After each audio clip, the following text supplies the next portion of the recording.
Hello friends, welcome back to Manju's മാത്സിൻ്റെ ഇന്നത്തെ ക്ലാസ്സിലേക്ക് എല്ലാ കൂട്ടുകാർക്കും സ്വാഗതം. ആദ്യത്തെ ചോദ്യം, അനുയോജ്യമായത് തിരഞ്ഞെടുത്ത് പൂരിപ്പിക്കുക. n is to 333 എന്ന് തന്നിട്ടുണ്ട്. നെക്സ്റ്റ് m എന്ന് പറയുന്നത് ഏത് സംഖ്യ ആയിട്ടാണോ എന്നുള്ളത് നമ്മൾ കണ്ടുപിടിക്കണം. അപ്പോൾ ഇതിൻ്റെ റിലേഷൻ നമുക്ക് ആദ്യം തന്നെ ചെക്ക് ചെയ്യാം.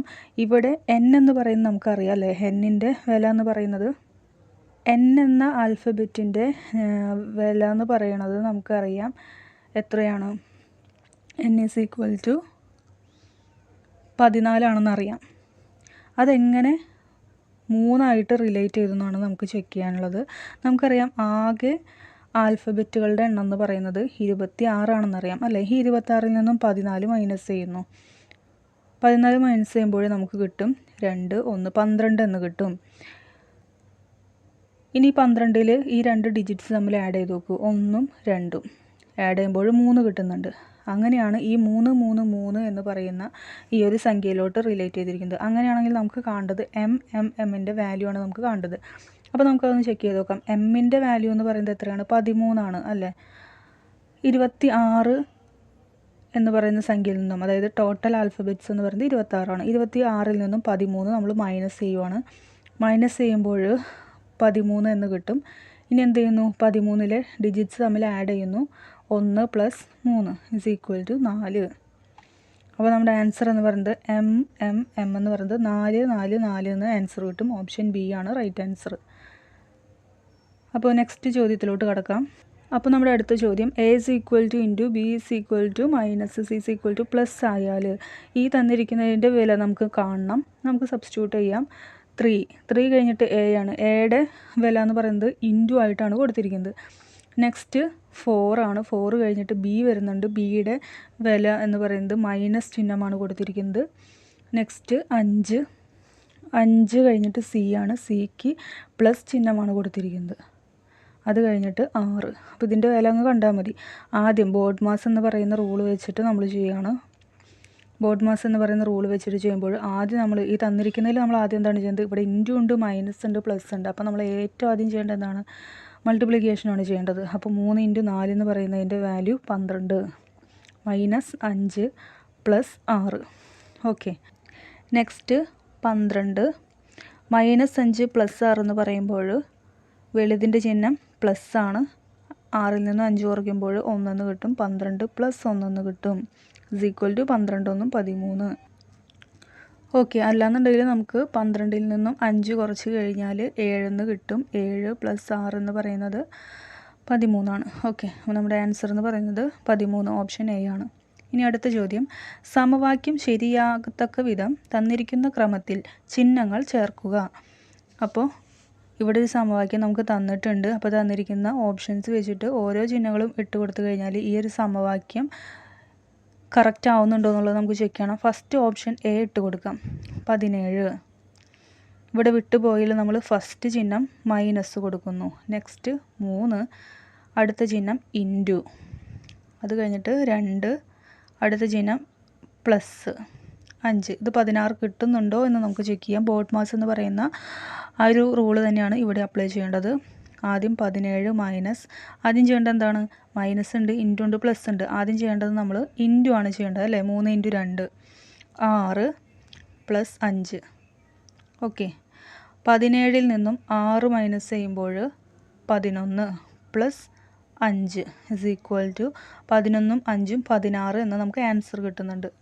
ഓപ്ഷൻ എ ആണ് റൈറ്റ് ആൻസർ.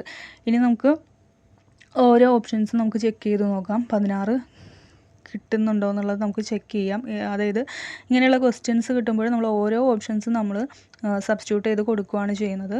അപ്പോൾ ഇവിടെ നമുക്ക് ഓപ്ഷൻ 8 കൊടുത്തപ്പോഴേ നമുക്ക് 16 എന്ന് പറയുന്ന ആ ഒരു വാല്യൂ കിട്ടി. ആ ഒരു സമവാക്യം ഈ ചിഹ്നങ്ങൾ കൊണ്ട് അത് ഫോളോ ചെയ്യുന്നുണ്ട്. സോ നമുക്ക് ഓപ്ഷൻ എ ആണ് റൈറ്റ് ആൻസർ എന്ന് കിട്ടി. ഇനി ബാക്കിയുള്ള ഓപ്ഷൻസൊക്കെ നിങ്ങൾ സ്വയം സബ്സ്റ്റിറ്റ്യൂട്ട് ചെയ്ത് നോക്കുക, 16 കിട്ടില്ല. ഓക്കെ, അപ്പോൾ അടുത്ത ചോദ്യത്തിലോട്ട് കടക്കാം. നെക്സ്റ്റ് ചോദ്യം, ഏത് ജോഡിയാണ് വ്യത്യസ്തം? ഓപ്ഷൻസ് തന്നിട്ടുണ്ട്. First option 23 14, second option 36 27, third option 29 82, fourth option 18 45. അപ്പോൾ നമുക്ക് ഓരോ ഓപ്ഷൻസും ചെക്ക് ചെയ്യാം. 23 14 നമുക്ക് ചെക്ക് ചെയ്യാം. 23 ഡിജിറ്റ്സ് തമ്മിൽ ആഡ് ചെയ്യുമ്പോൾ 2 + 3 എന്ന് പറയുന്നത് 5. 14 ഡിജിറ്റ്സ് ആഡ് ചെയ്യുമ്പോൾ 1 + 4 എന്ന് പറയുന്നത് 5. Next option 36, 27. 36 ഡിജിറ്റ്സ് ആഡ് ചെയ്യുമ്പോൾ 3 + 6 = 9. 2 + 7 9. Next option C 29, 82. 2 + 9 എന്ന് പറയുന്നത് 11. 8 + 2 എന്ന് പറയുന്നത് 10. Next option 18, 45. 1 + 8 എന്ന് പറയുന്നത് 9. 4 + 5 എന്ന് പറയുന്നത് 9. അപ്പോൾ ഇവിടെ ചെക്ക് ചെയ്യുമ്പോൾ നമുക്ക് ഫസ്റ്റ് ഓപ്ഷനിൽ ഒരേ സംഖ്യയാണ് കിട്ടിയത്, സെക്കൻഡ് ഓപ്ഷനിലും ഒരേ സംഖ്യയാണ് കിട്ടിയത്, തേർഡ് ഓപ്ഷനിൽ വ്യത്യസ്ത സംഖ്യകളാണ് കിട്ടിയത്, ഫോർത്ത് ഓപ്ഷനിൽ ഒരേ സംഖ്യയാണ് കിട്ടിയത്. അപ്പോൾ ഓപ്ഷൻ സി ആണ് വ്യത്യസ്തമായിരിക്കുന്നത്. ഓപ്ഷൻ സി ആണ് റൈറ്റ് ആൻസർ. അടുത്ത ചോദ്യം, അക്ഷരമാല ക്രമം പാലിക്കുന്ന ഗ്രൂപ്പ് ഏത്? ഓപ്ഷൻസ് തന്നിട്ടുണ്ട്, നമുക്ക് ഓരോന്നും ചെക്ക് ചെയ്ത് നോക്കാം. ഫസ്റ്റ് ഓപ്ഷൻ നമ്മൾ ചെക്ക് ചെയ്യുമ്പോൾ ഡിയുടെ വില എന്ന് പറയുന്നത് 4 ആണെന്നറിയാം, എച്ചിൻ്റെ വില 8 ആണെന്നറിയാം, വൈൻ്റെ വില 25 ആണെന്നറിയാം, ഡബ്ല്യുവിൻ്റെ വില 23 ആണെന്നറിയാം. നെക്സ്റ്റ് എയുടെ വില 1, ജെയുടെ വില 10, എഫിൻ്റെ വില 6, സെഡിൻ്റെ വില 26. നെക്സ്റ്റ് ഓപ്ഷൻ ബിയുടെ വില 2, എമ്മിൻ്റെ വില 13, ടിയുടെ വില 20, പിയുടെ വില 16. നെക്സ്റ്റ് ഓപ്ഷൻ ജിയുടെ വില 7, എല്ലിൻ്റെ വില 12, ക്യൂവിൻ്റെ വില 17, വിയുടെ വില 22. അപ്പോൾ ഇതോരോ നമ്മൾ ചെക്ക് ചെയ്യാം, അക്ഷരമാല ക്രമം പാലിക്കുന്നുണ്ടോ നമുക്ക് ചെക്ക് ചെയ്യാം. 4 കഴിഞ്ഞിട്ട് 8 വരുന്നുണ്ട്, 8 കഴിഞ്ഞിട്ടാണ് 25, 25 കഴിഞ്ഞിട്ട് 23 ആണോ? അല്ല. നെക്സ്റ്റ് ഓപ്ഷൻ 1 കഴിഞ്ഞിട്ട് 10, 10 കഴിഞ്ഞിട്ട് 6, 6 കഴിഞ്ഞിട്ട് 26, അതും ഫോളോ ചെയ്യുന്നില്ല. നെക്സ്റ്റ് 2 കഴിഞ്ഞിട്ട് 13, 13 കഴിഞ്ഞിട്ട് 20, 20 കഴിഞ്ഞിട്ട് 16, അതും ഫോളോ ചെയ്യുന്നില്ല. നെക്സ്റ്റ് ഓപ്ഷൻ 7 കഴിഞ്ഞിട്ട് 12, 12 കഴിഞ്ഞിട്ട് 17, 17 കഴിഞ്ഞിട്ട് 22 അല്ലേ? അപ്പോൾ ഓപ്ഷൻ ഡി ആണ് നമ്മുടെ റൈറ്റ് ആൻസർ. അപ്പോൾ ഒന്നുമില്ല, നമുക്ക് ആൽഫബറ്റ്സ് തന്നിരിക്കുന്ന ആൽഫബറ്റ്സിന് കറസ്പോണ്ടിങ് ആയിട്ടുള്ള വാല്യൂസ് നമുക്കറിയാം. അപ്പോൾ ഓരോന്നിനും വാല്യൂസ് ഇട്ട് കൊടുത്തിട്ട് ആ നമ്പേഴ്സ് എന്ന് പറയുന്നത് അസെൻഡിങ് ഓർഡർ, ഇൻക്രീസിങ് ഓർഡറിലാണോ എന്നുള്ളത് നമുക്ക് ചെക്ക് ചെയ്താൽ മതി. അപ്പോൾ നമുക്ക് ഈസി ആയിട്ട് ആൻസർ കിട്ടും. അടുത്ത ചോദ്യം, അടുത്ത അക്ഷരം ഏത്? B, D, G, K. Next അക്ഷരം ഏതാണെന്നാണ് ചോദിച്ചിരിക്കുന്നത്. ഓപ്ഷൻസ് തന്നിട്ടുണ്ട് എം, എൻ, ഒ, പി. ആദ്യം ബി ആണ് തന്നിരിക്കുന്നത്. ബീൻ്റെ വില എന്ന് പറയുന്നത് 2 ആണെന്നറിയാം, ഡിയുടെ വില എന്ന് പറയുന്നത് 4 ആണെന്നറിയാം, ജിയുടെ വില എന്ന് പറയുന്നത് 7 ആണെന്നറിയാം, കെയുടെ വില എന്ന് പറയുന്നത് 11 ആണെന്നറിയാം. അപ്പോൾ നെക്സ്റ്റ് അല്ല നമുക്ക് കണ്ടത്. ഇവിടെ നോക്കൂ, 2ൻ്റെ കൂടെ 2 ആഡ് ചെയ്യുമ്പോഴാണ് 4 കിട്ടിയത്, 4ൻ്റെ കൂടെ 3 ആഡ് ചെയ്തപ്പോഴാണ് 7 കിട്ടിയത്, 7ൻ്റെ കൂടെ 4 ആഡ് ചെയ്തപ്പോഴാണ് 11 കിട്ടിയത്. അപ്പോൾ ഇവിടെ 2, 3, 4 എന്ന് പറയുന്ന ഒരു രീതിയിലാണ് പോയിക്കൊണ്ടിരിക്കുന്നത്. അപ്പോൾ 2, 3, 4 കഴിഞ്ഞാൽ നെക്സ്റ്റ് എന്തായിരിക്കും? 5 കൂട്ടണം അല്ലേ? അപ്പോൾ 11ഉം 5ഉം എന്ന് പറയുന്നത് 16 ആവും. ഓക്കെ, 16ന് കറസ്പോണ്ടിങ് ആയിട്ട് ഏതാണ്? പി ആണ് ഓപ്ഷനിൽ. ഓപ്ഷൻ ഡി ആണ് റൈറ്റ് ആൻസർ. അടുത്ത ചോദ്യം, ഏതാണ് കൂട്ടത്തിൽ ചേരാത്തത്? 16, 36, 47, 64, 81. ഇവിടെ നോക്കുകയാണെന്നുണ്ടെങ്കിൽ പെട്ടെന്ന് തന്നെ നമുക്ക് ആൻസർ കിട്ടും. ഈ തന്നിരിക്കുന്നത് എല്ലാ സംഖ്യകളും നോക്കുമ്പോൾ ഈ 47 ഒഴികെ ബാക്കിയുള്ള എല്ലാ നമ്പേഴ്സ് എന്താണ്? വർഗ്ഗങ്ങളാണ്, സ്ക്വയേഴ്സാണ് അല്ലേ? 16 എന്ന് പറയുന്നത് 4ൻ്റെ സ്ക്വയറാണ്, 36 എന്ന് പറയുന്നത് 6ൻ്റെ സ്ക്വയറാണ്, 64 എന്ന് പറയുന്നത് 8ൻ്റെ സ്ക്വയറാണ്, 81 എന്ന് പറയുന്നത് 9ൻ്റെ സ്ക്വയറാണ്. ഈ 47 എന്ന് പറയുന്നത് ഏതെങ്കിലും സംഖ്യയുടെ സ്ക്വയറാണോ? അല്ല. അപ്പോൾ ഇതിൽ കൂട്ടത്തിൽ ചേരാത്ത ഏതാണ്? 47 ആണ്. ഓപ്ഷൻ ഡി ആണ് റൈറ്റ് ആൻസർ. ഇനി നെക്സ്റ്റ് ചോദ്യം, 2, 5, 8 എന്ന ശ്രേണിയിലെ എത്രാം പദമാണ് 62? 2, 5, 8 എന്ന ശ്രേണിയിലെ എത്രാമത്തെ പദമാണ് 62 എന്ന് നമ്മളോട് ചോദിച്ചിരിക്കുന്നത്. അപ്പോൾ നമുക്കറിയാം n-ാം പദത്തിൻ്റെ ഇക്വേഷൻ നമുക്കറിയാം. nth ടേം എന്ന് പറയുന്നത് n is equal to nth ടേമാണ് is equal to a + n-1 1 into D. അതായത് nth ടേമിൻ്റെ ഇക്വേഷൻ നമുക്കറിയാം a + n-1 ഇൻറ്റു ഡി ആണ്. അപ്പോൾ നമുക്ക് ഇതിലൊന്ന് സബ്സ്റ്റിറ്റ്യൂട്ട് ചെയ്താൽ മതി അല്ലേ? ഇവിടെ പൊതുവ്യത്യാസം എന്ന് പറയുന്നത് നോക്കൂ, 2 കഴിഞ്ഞിട്ട് 5 ആണ് വന്നിരിക്കുന്നത്, അപ്പോൾ 3 ആണ് വ്യത്യാസം. 5 കഴിഞ്ഞിട്ട് 3 ആണ് വന്നിരിക്കുന്നത്, അപ്പോൾ പൊതുവ്യത്യാസം എന്ന് പറയുന്നത് 3 ആണ് അല്ലേ? അപ്പോൾ നമുക്ക് ഇതിൽ സബ്സ്റ്റിറ്റ്യൂട്ട് ചെയ്യുമ്പോൾ nth ടേം ആണ് നമുക്ക് കാണേണ്ടത്. nth ടേം എന്ന് പറയുന്നത് 62 എന്ന് നമുക്ക് തന്നിട്ടുണ്ട് അല്ലേ. അപ്പോൾ 62 എന്ന് പറയുന്നത് ഫസ്റ്റ് ടേം എന്ന് പറയുന്നത് 2 ആണ്, പ്ലസ് n-1 ഇൻറ്റു ഡി എന്ന് പറയുന്നത് 3 ആണ്. അപ്പോൾ 62 എന്ന് പറയുന്നത് ഇസ് ഈക്വൽ ടു 2 പ്ലസ് ഈ 3നെ മൾട്ടിപ്ലൈ ചെയ്യുമ്പോൾ 3n മൈനസ് 3. 62 ഈ 2 ഇപ്പുറത്തോട്ട് വരുമ്പോൾ 62 മൈനസ് 2 എന്നാവും 60 is equal to 3n minus 3 എന്ന് കിട്ടും. ഈ 3 അപ്പുറത്തോട്ട് പോകുമ്പോൾ 60 പ്ലസ് 3 എന്ന് കിട്ടും 63 ഇസ് ഈക്വൽ ടു 3n. അപ്പോൾ എന്നിൻ്റെ വില എന്ന് പറയുന്നത് എത്രയായിരിക്കും? 63/3 ഇസ് ഈക്വൽ ടു 21. അപ്പോൾ എന്നിൻ്റെ വില എന്ന് പറയുന്നത് 21 എന്ന് കിട്ടും. അതായത് 21ാമത്തെ പദമാണ് 62 എന്ന ആൻസർ കിട്ടും. ഓപ്ഷൻ സി ആണ് റൈറ്റ് ആൻസർ. നെക്സ്റ്റ് ക്വസ്റ്റ്യൻ, ഒരു സംഖ്യ 99 കൊണ്ട് ഗുണിച്ച് കിട്ടിയ ഫലമാണ് 6732, അതായത് 6732.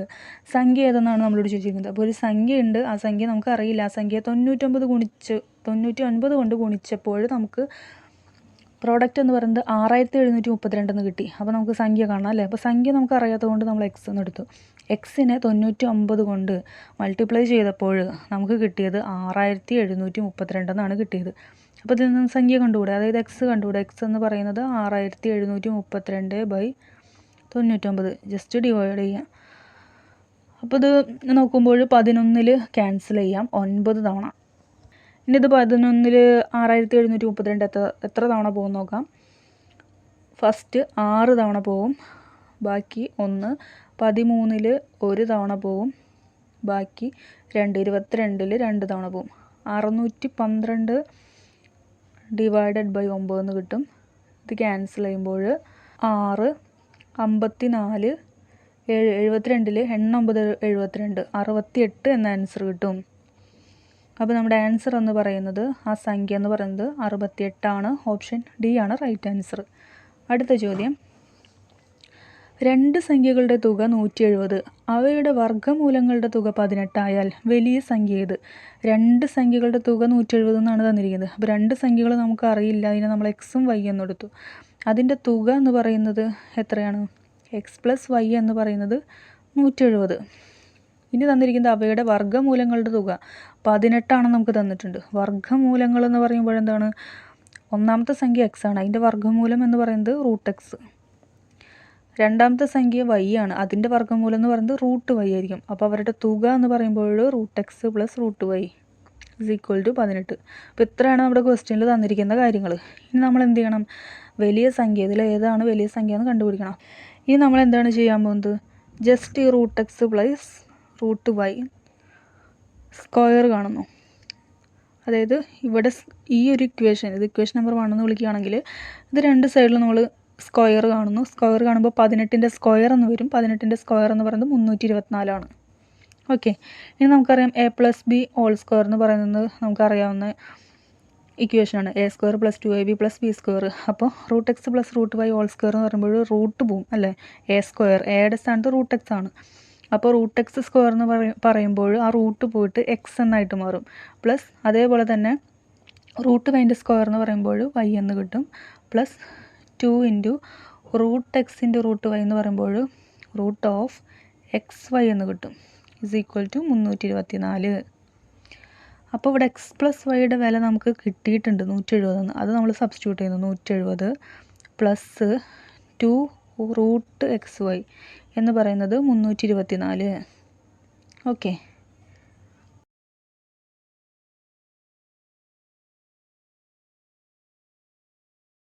ഇനി നമുക്കിതിൽ സബ്സ്റ്റിറ്റ്യൂട്ട് ചെയ്യാം.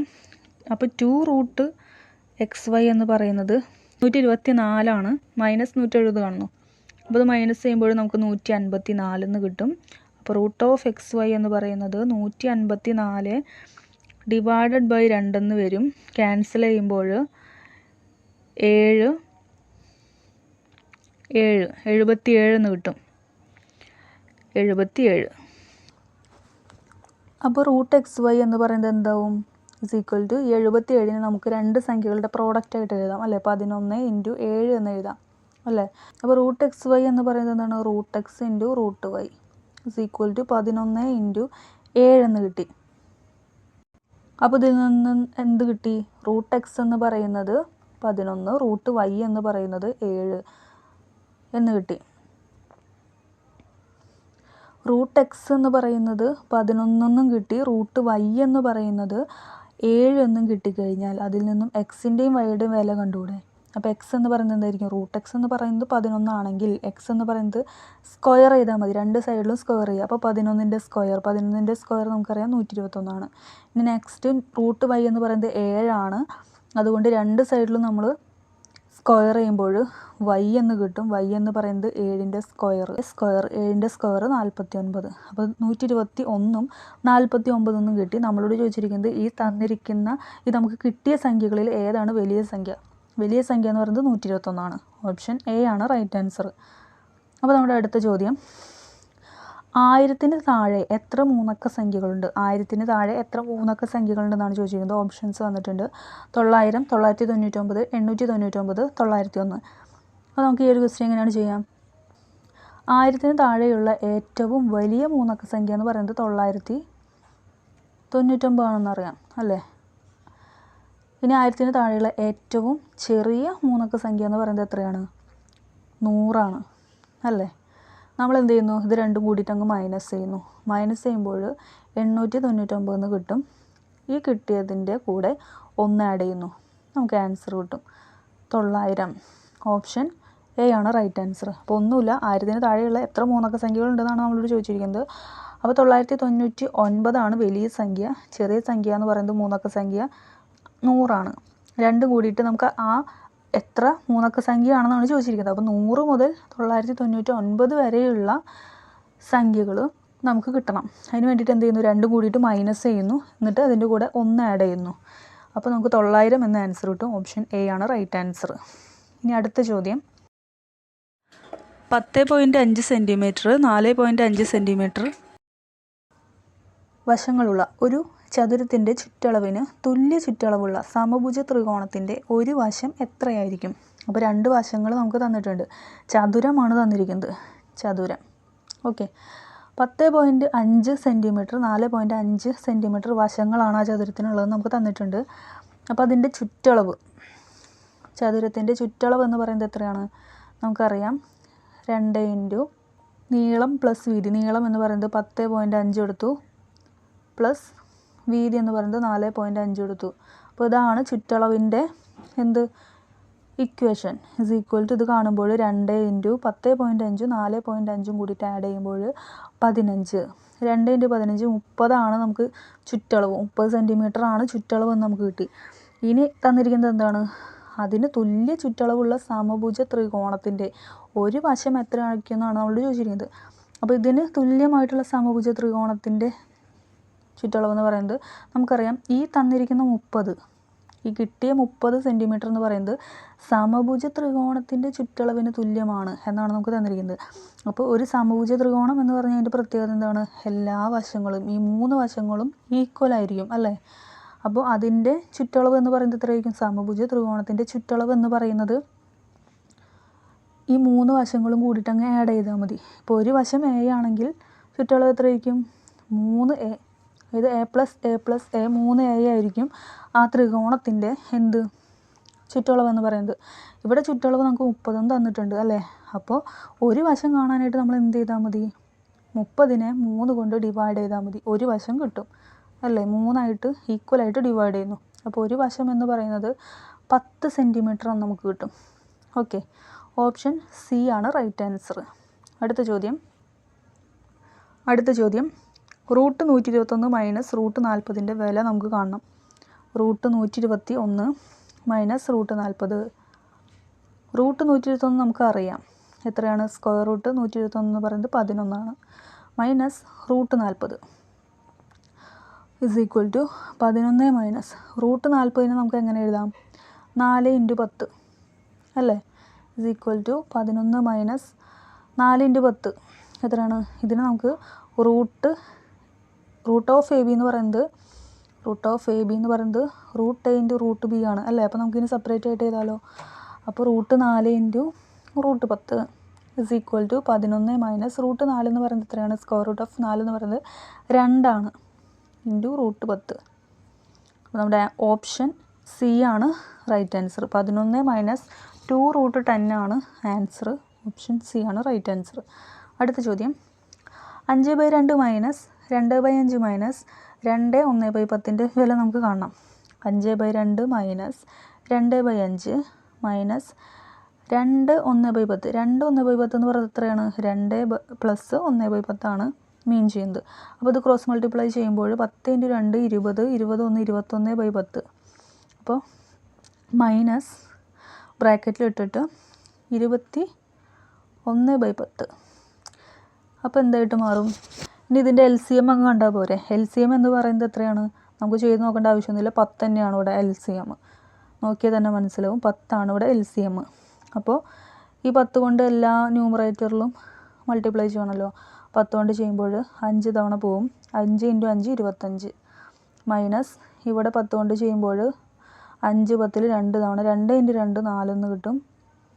മൈനസ് ഇവിടെ 10 കൊണ്ട് ചെയ്യുമ്പോൾ ഈ 10 ക്യാൻസൽ ചെയ്യും. 21 = അപ്പോൾ ഇത് ചെയ്യുമ്പോൾ 25-ൽ നിന്നും 4 മൈനസ് ചെയ്യുമ്പോൾ 21.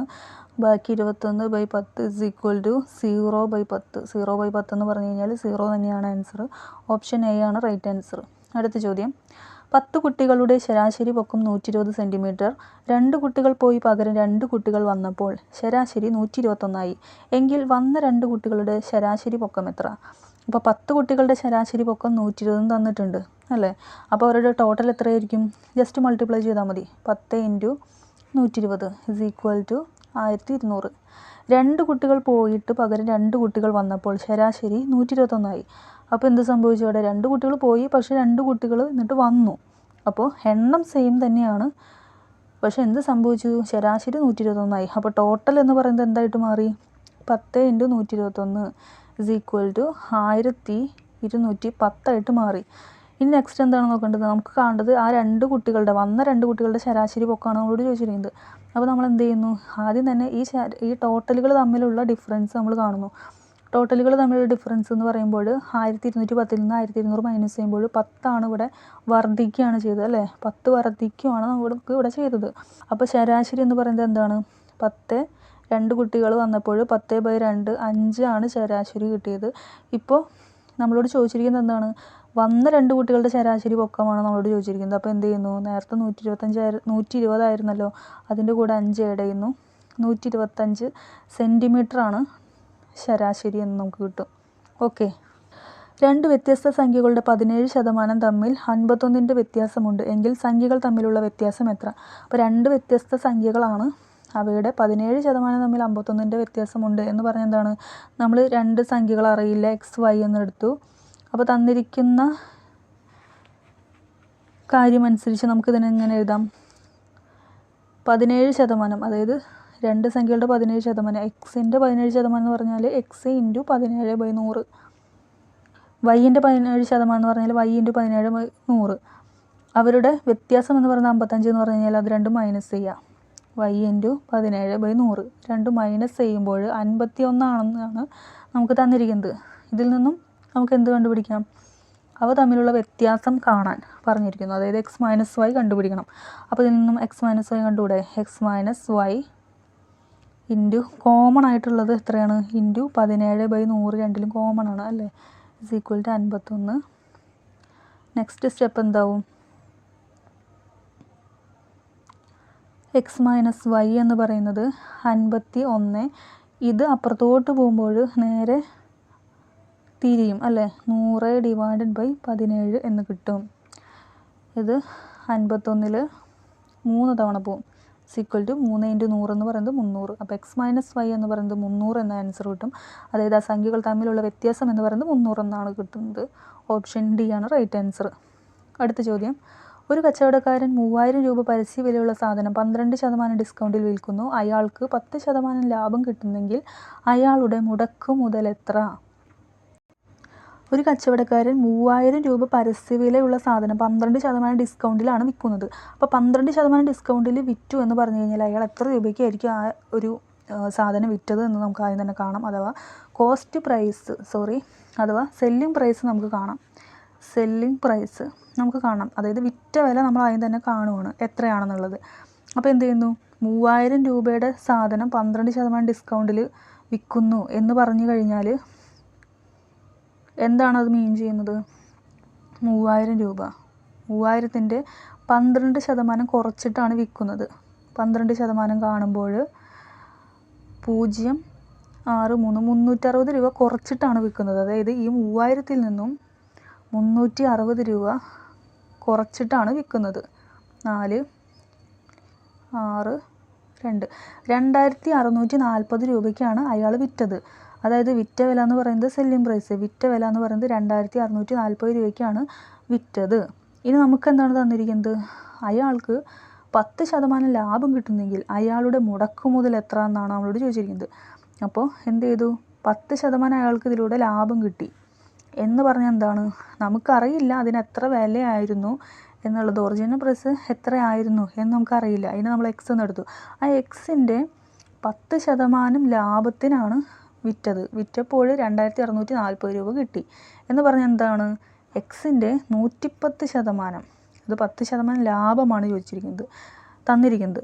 അപ്പോൾ 10% ഇപ്പോൾ ഇൻ കേസ് 10% നഷ്ടത്തിനാണ് വിറ്റു എന്ന് പറയുകയാണെങ്കിൽ എന്താണ്? എക്സ് ഇൻറ്റു 90/100 എന്ന് വരും. ഇവിടെ 10% ലാഭത്തിന് എന്ന് പറയുമ്പോൾ എക്സിൻ്റെ 110% നമ്മൾ കാണേണ്ടത് എന്ന് പറയുന്നത് എത്രയാണ്? 2640 അതായത് ഒന്നുകൂടി റിപ്പീറ്റ് ചെയ്യാം. ഇവിടെ വിറ്റത് 2640 രൂപയ്ക്കാണ് വിറ്റത്. എക്സ് എന്ന് പറയുന്നത് നമ്മൾ എടുത്തു, അതായത് മുടക്കുമുതൽ എക്സ് ആണ് നമ്മൾ എടുത്തു. എക്സിൻ്റെ 10% ലാഭം കിട്ടുമെന്ന് പറയുമ്പോൾ എക്സിൻ്റെ 110/100 ഇസ് ഈക്വൽ ടു വിറ്റത് 2640. അപ്പോൾ ഇത് ക്യാൻസൽ ചെയ്യുന്നു, 0 0 ക്യാൻസൽ ചെയ്തു. എക്സ് എന്ന് പറയുന്നത് 2640 ഇൻറ്റു 10/11 എന്ന ആൻസർ കിട്ടും. അപ്പോൾ നമുക്കിത് ക്യാൻസൽ ചെയ്യുമ്പോൾ 26-ൽ 11 2 തവണ പോവും, ബാക്കി 4 44-ൽ 4 തവണ പോവും, 0 0 2400 എന്ന എക്സിൻ്റെ വില കിട്ടും. 2400 രൂപയാണ് അദ്ദേഹത്തിൻ്റെ മുടക്ക് മുതലെന്ന് നമുക്ക് ആൻസർ കിട്ടും. ഓപ്ഷൻ ബി ആണ് റൈറ്റ് ആൻസർ. അടുത്ത ചോദ്യം, 2024 ഒക്ടോബർ 1 ചൊവ്വാഴ്ചയാണെങ്കിൽ ആ വർഷം ക്രിസ്മസ് ദിവസം എന്താഴ്ചയായിരിക്കും? അപ്പോൾ നമുക്ക് തന്നിരിക്കുന്നത് 2024 ഒക്ടോബർ 1 ചൊവ്വാഴ്ച നമുക്ക് തന്നിട്ടുണ്ട് അല്ലേ? അങ്ങനെയാണെങ്കിൽ നമ്മളോട് കാണാൻ പറഞ്ഞിരിക്കുന്നത് ആ വർഷത്തെ ക്രിസ്മസ് ദിവസം എത്ര ആഴ്ചയായിരിക്കും എന്നാണ് നമ്മളോട് ചോദിച്ചിരിക്കുന്നത്. അപ്പോൾ ക്രിസ്മസ് എന്ന് പറയുന്നത് നമുക്കറിയാം ഡിസംബർ 25 ഏത് ദിവസമാണെന്നാണ് നമ്മളോട് ചോദിച്ചിരിക്കുന്നത്. അപ്പോൾ നമ്മൾ എന്താണ് ചെയ്യേണ്ടത്?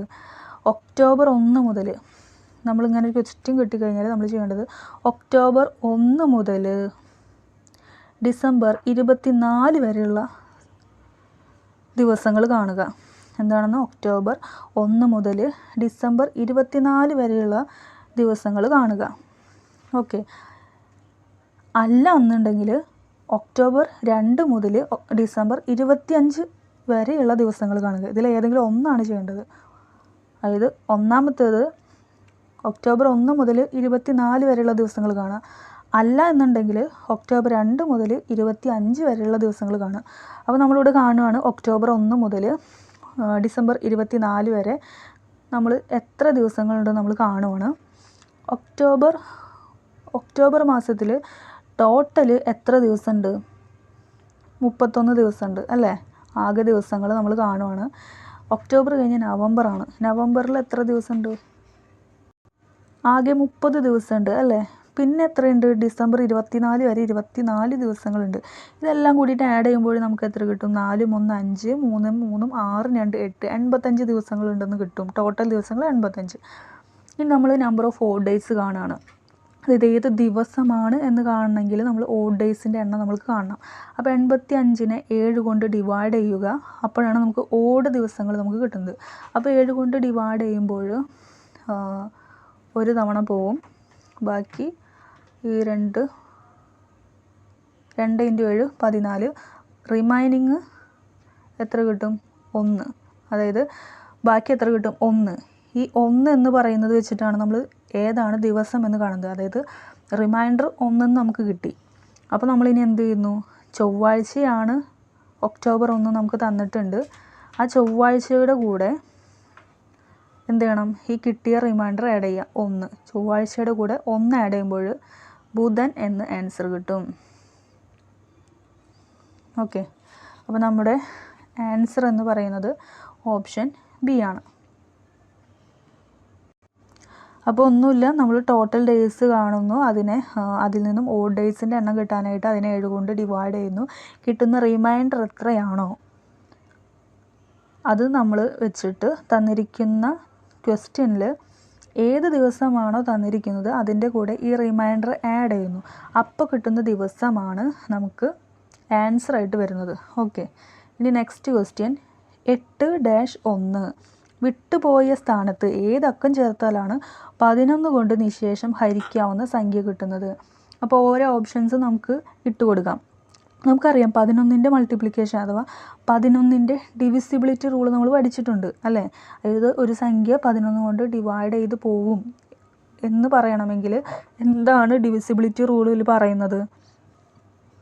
ആ സംഖ്യയുടെ ഓൾട്ടർനേറ്റീവ് ആയിട്ടുള്ള ഡിജിറ്റ്സ് തമ്മിൽ ആഡ് ചെയ്തിട്ട് മൈനസ് ചെയ്ത് കഴിഞ്ഞാൽ ഒന്നില്ലെങ്കിൽ 0 കിട്ടണം, അല്ലാന്നുണ്ടെങ്കിൽ 11 കിട്ടണം. ഓക്കെ, ഒന്നില്ലെങ്കിൽ 0 കിട്ടണം അല്ലെങ്കിൽ 11 കിട്ടണം. അതായത് ഒരു എക്സാമ്പിൾ പറയുകയാണെന്നുണ്ടെങ്കിൽ 3, 7, 8 എന്ന് പറയുന്ന ഒരു സംഖ്യ ആണെന്നുണ്ടെങ്കിൽ 11 കൊണ്ട് ഡിവൈഡ് ചെയ്യുന്നോ എന്ന് നമുക്ക് ചെക്ക് ചെയ്യാൻ വേണ്ടിയിട്ട് എന്ത് ചെയ്താൽ മതി? അപ്പോൾ നമ്മൾ 11ൻ്റെ ഡിവിസിബിലിറ്റി ചെക്ക് ചെയ്യുകയാണെങ്കിൽ എന്താണ് ചെയ്യുന്നത്? ഓൾട്ടർനേറ്റീവ് നമ്പേഴ്സ് ആഡ് ചെയ്തിട്ട് അഥവാ ഓൾട്ടർനേറ്റീവ് ഡിജിറ്റ്സ് തമ്മിൽ ആഡ് ചെയ്തിട്ട് അതിന് മൈനസ് ചെയ്യുന്നു.